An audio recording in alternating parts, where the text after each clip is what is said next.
नमस्कार दोस्तों। आज का पॉडकास्ट स्टार्ट करने से पहले मैंने सोचा एक बात दिल्ली में चल रहे एक अंधेर के बारे में जो गलत है। मैं दिल्ली वाला हूँ, दिल्ली में पला बड़ा पैदा हुआ और मैं बाकी कहीं से भी अपने को अलग करूँ लेकिन दिल्ली से अलग नहीं कर सकता। वैसे मैं कनेडियन हूँ, मुझे इंडिया की बातों में बोलने का हक नहीं और मैं पॉलिटिक्स के बारे में बोलता भी नहीं, मुझे कोई उनसे ज़्यादा मतलब नहीं है। और इंडिया बोलने से मेरा मतलब है कि जब बात एनिमल प्रोटेक्शन की आती है तो मैं जितनी भी कोशिश करूं मुझसे चुप नहीं रहा जाता। और कुत्ता तो हमारे हिंदू धर्म के हिसाब से बहुत ही पूजनीय है। मतलब ऐसी मान्यता है सनातन धर्म में कि जब कोई गृहिणी खाना पकाने बैठे तो पहली रोटी गाय के नाम से निकालती हैं, दूसरी कुत्ते के नाम से और तीसरी कौवे की। और जब कोई जानवर इतना इम्पॉर्टेंट है हर घर के लिए और उसके साथ सौतेला नहीं दुश्मनों जैसा व्यवहार हो तो बोलना पड़ता है। और देखो, कुछ ऐसे दुश्मन हैं समाज के, धर्म के और हर चीज़ के, मैं कहूँगा, जिन्होंने उठा के केस को सुप्रीम को हाई कोर्ट तक ले गए हैं और अब सुप्रीम कोर्ट में भी चल रहा है।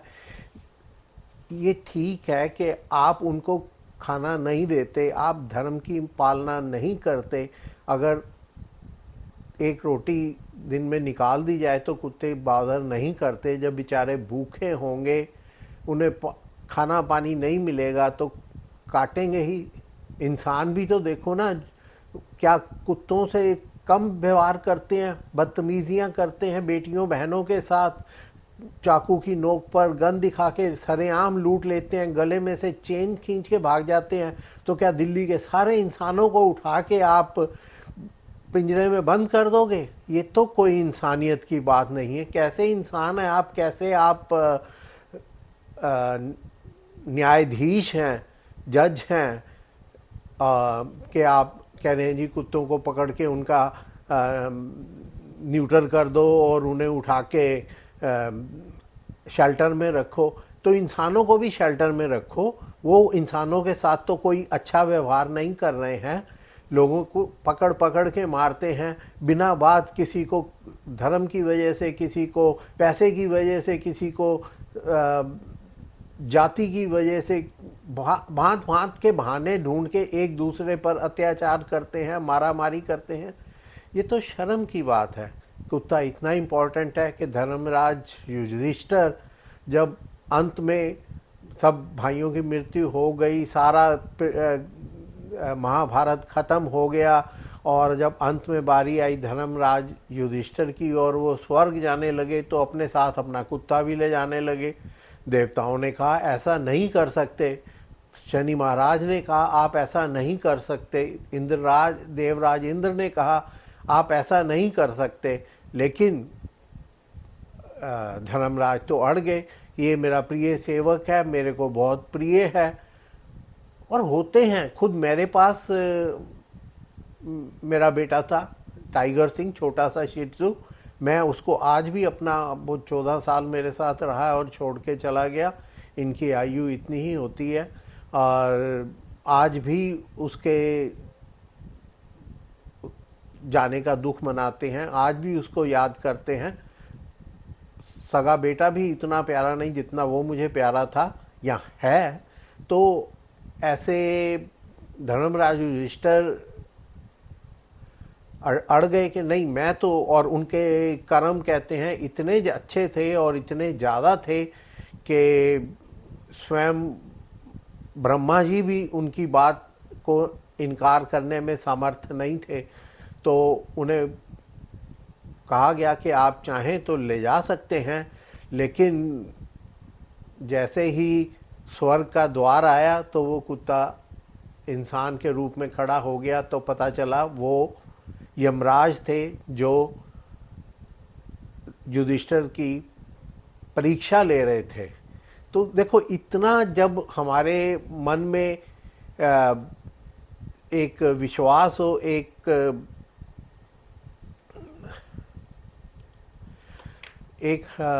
आस्था हो और इतना पूजनीय हो। मैं देखता हूँ खाली कुत्तों की बात यहाँ वो नहीं है, लोग शेर करते हैं और जंगल में जाते हैं, पूरा हजारों रुपए खर्च के, लाखों रुपए तक खर्चे की बात आ जाती है।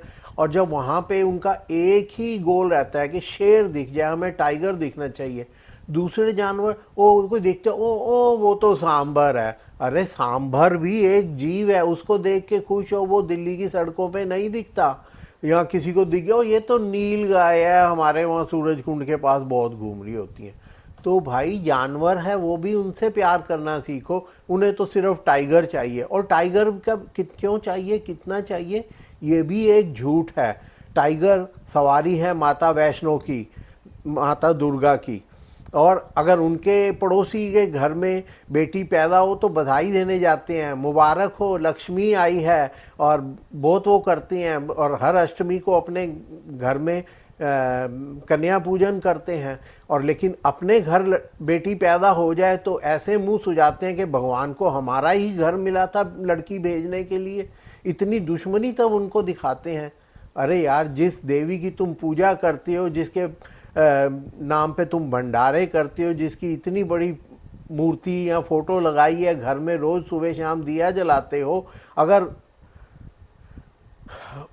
उसकी प्रतीक एक कन्या ने जन्म ले लिया तो आपको ऐसे लग रहा है जैसे पता नहीं कौन सा पहाड़ टूट पड़ा हो, कौन सी गाली दे दी हो भगवान ने आपको। तो ये हिपोक्रेसी है, दोगलापन है, ऐसा तो नहीं करना चाहिए। वो मेरी एक ही बेटी है और आई एम प्राउड कि मेरी बेटी है, इसमें कोई वो बात नहीं है, तो अच्छी बात है। और मैं माता वैष्णो का बहुत बड़ा भक्त हूँ, बहुत उनमें मेरी श्रद्धा है। तो थोड़ा सा वो जानवरों पे दया दिखाओ। वो दया जो है वो आप सुबह हर मंगलवार को बूंदी का प्रसाद लेके मंदिर में जाते हो, लेकिन बंदर जरा सा दिख जाए तो ऐसे भागती हो कि पता नहीं क्या हो गया। ये ठीक है, अगर आप वो बादर नहीं करता, अगर आपके पास एक आधा फल है तो उसे दे दो, नहीं है तो निकल जाओ। वो तभी आप पर अटैक करता है कि जब आपके पास खाना है और आप उसे नहीं दे रहे हैं। तो जानवरों से प्रेम करना सीखो, नहीं तो जैसे आज से कुछ साल पहले इतना अंधेर मच गया था कि हमारे देश में कुल 1400 कुछ टाइगर रह गए थे, जो कि भगवान की कृपा से, माता रानी की कृपा से आज 3000 का नंबर पार कर गए हैं। तो इस बात का ध्यान रखो कि खाली टाइगर की ही गिनती नहीं बढ़ानी, या खाली गिनती नहीं बढ़ानी, उनको प्यार करना है, उनकी देखभाल करनी है खाली। और टाइगर की देखभाल कैसी होगी अगर जंगल में हिरन नहीं होंगे, चीतल नहीं होंगे, सांबर नहीं होगा। सांबर टाइगर का सबसे प्यारा भोजन होता है क्योंकि साइज में बड़ा और मारने में आसान होता है, भोला भाला जीव है। और आप कहते हो कि सांबर दिख जाए तो ये क्या है, ये तो सांबर है। नहीं भैया, सांबर नहीं है, एक जीव है। और जीव को जीव की तरह लो। जिस टाइगर को आप देखने आए हो उसका भोजन भी है, और आप मार मार के मुर्गे और बकरे खाओ तो ठीक, और अगर शेर का भोजन दिखे तो आप कह रहे हो ये तो सांबर है, इसका क्या लेना देना, या ये तो चीतल है, घूमते रहते हैं। घूमते नहीं रहते, वो भी वन में जाके ही दिखते हैं, आपको कॉलोनियों में नहीं दिखते। ऐसे और भी बहुत जीव हैं जो वन में दिखते हैं, लेकिन आप तो सिर्फ एक टाइगर देखने जाते हो, और कोई इवन रीछ भी नहीं आप देखना पसंद करके। क्योंकि वो एक बार हम दिल्ली से जयपुर और वहाँ से आगरा और दिल्ली स्ट्रैंगल का चक्कर लगाया था, तो रास्ते में रीछ भी दिख गए। और मेरी बेटी तब छोटी होती थी तो उसका क्वेश्चन था, dad why do people have zoo in India when all animals are available on the road? So जानवरों से प्यार करो, खाली जो आपके काम आता है, गाय दूध देती है तो आप वो हमारी माता है, और कुत्ता गलियों में घूमता है, आपको कुछ नहीं देता, आपके किसी काम का नहीं, तो उसे मार के भगा दो, उसको शेल्टर में भेज दो जहाँ, और उसे न्यूट्रल कर दो, ताकि वो कुछ दिनों में मर खप जाएंगे और दिल्ली से कुत्तों का नामो निशान मिट जाएगा। ये शर्म की बात है, प्राउड की बात नहीं है। सुप्रीम कोर्ट में मामला चल रहा है और सुप्रीम कोर्ट ने भी माना है कि ये पॉसिबल नहीं है, इतना बड़ा शेल्टर, इतने कितने सैकड़ों एकड़ ज़मीन का वो कुत्तों के लिए शेल्टर बना रहे हैं, जहाँ पे आप 15,000 कुत्ते कह रहे हैं इकट्ठे करेंगे, लड़ लड़ के मर जाएंगे बेचारे इतने, और उनको खाने को आप देंगे नहीं। मुझे मालूम है उनके नाम पे, जैसा कि होता है, उनके नाम पे 1000 किलो मीट आएगा, 10 किलो कुत्तों में डाल दिया जाएगा और 90 किलो संभालने वालों के घरों में पकेगा। भगवान करे ऐसा ना हो, उनका फूड उनको ही मिले। और वैसे तो शेल्टर में नहीं, वो जहाँ रहते हैं वहीं रहें, उनको खाना दो, उनको पानी दो, देखिए वो किसी को नहीं काटेंगे, किसी को नहीं बॉदर करेंगे। समस्या ये है कि हम उनको खाना नहीं देते, हम उनको पानी नहीं देते, और वो रात को जब भूख से परेशान होके आवाज़ निकालते हैं तो हम उन्हें बजाय कुछ खाना देने के डंडे से के मारते हैं कि ये तो कुत्ता रो रहा है, अब किसी की मोहल्ले में मौत होने वाली है। मौत तो इतना बड़ा मोहल्ला हो, एक आधे की हो ही जाती है हफ्ते 10 दिन में, तो वो बेचारा बदनाम एक निरीह प्राणी होता है। तो मेरी आप लोगों से एक विनती है, प्लीज़ कुत्तों से प्यार करें, उनका देखभाल करें, इतने बुरे जीव नहीं हैं, और वो आपकी वैसे भी आपके मोहल्ले की, उनको पूरी उनके सेंसेस रहता है कि इस मोहल्ले में कौन से लोग हैं, इस ब्लॉक में कितने लोग हैं, उनके पास उनकी अपनी सेंसेस है, और वो हर एक की आइडेंटिटी उनके दिमाग में रहती है। उस आइडेंटिटी के बाहर का कोई बंदा अगर रात को आपकी कॉलोनी में घुसता है तो कुत्ते उसको नहीं घुसने देते और आपको वार्निंग देते हैं कि जाग जाओ, ये some nonsense is in your area, कोई आपको नुकसान पहुंचाए उससे पहले आप जाग जाओ। और इतने प्यारे जीव को आप पीछा छुड़ा रहे हो, उनको मार रहे हो। उनको पहले तो न्यूट्रल कर दो ताकि उनका वंश ना आगे बढ़े, और उसके बाद थोड़े दिनों में मरमरा के ख़त्म हो जाए दुनिया से उनका नामो निशान। प्लीज़ ऐसा मत करो, ये पाप है। भगवान को क्या मुंह दिखाओगे आप अगर आप उनके लिए कुछ नहीं करोगे। मेरी एक बहन ने मुझसे विनती की थी कि उनके बारे में एक वीडियो बनाऊं, तो मैं बना रहा हूं। मैं खाली किसी की विनती की वजह से नहीं, मेरा खुद बड़ा स्नेह है जानवरों से। मैं क्या करता हूं उनके लिए, कैसे कैसे करता हूं, ये सब मैं यहाँ नहीं डिस्कस करूंगा। और वो मैं जो करता हूं लोगों को दिखाने के लिए, बताने के लिए नहीं करता, लेकिन मेरा उनसे स्नेह है। और ये नहीं कि जानवरों से स्नेह है तो इंसानों से नफरत करो। इंसानों से भी स्नेह रखो, जानवरों से भी स्नेह रखो, जीव मात्र से स्नेह रखो। यही इंसानियत का धर्म है। लेकिन हम लोग तो बस किताबी बातें और सुनी सुनाई बातों पे यकीन करते हैं। अरे कितने इंसान हैं जो गलत काम करते हैं। आज देखो दिल्ली में कितनी लूट मार होती है, कितने कत्ल होते हैं और कितनी फ्रॉड होते हैं।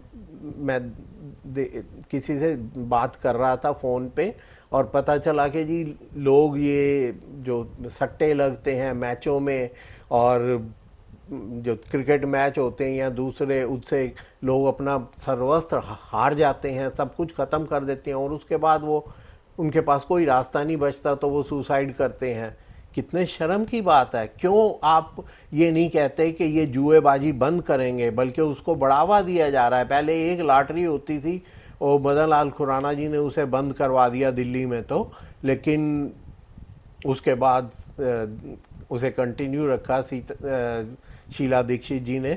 और उन लॉटरी वालों के खिलाफ तो कोई नहीं बोलता कि उन्हें बंद करो। उन्हें क्यों नहीं बंद किया जाता? वो भी तो समाज का नुकसान पहुंचा रहे हैं। कुत्तों से ज़्यादा नुकसान ये जुआ और लॉटरी वाले पहुंचा रहे हैं। इन्हें बंद करो। उन्हें बंद करने की आवाज़ नहीं उठती, लेकिन कुत्तों की आवाज़ उठती है।